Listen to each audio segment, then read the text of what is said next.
Dua pemain nampaknya berminat untuk mengambil free kick ini, Dion Coles dan juga Faisal Halim. Sambil penjaga gol mengarahkan benteng untuk berada di tempat yang beliau mahukan. Lensa kamera terarah kepada Faisal Halim.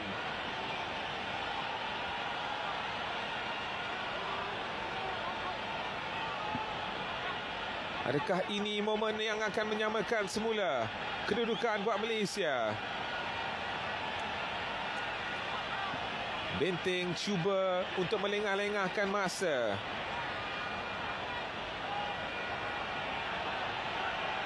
Empat orang benteng sambil ada seorang yang merebahkan badan untuk menutup segala ruang.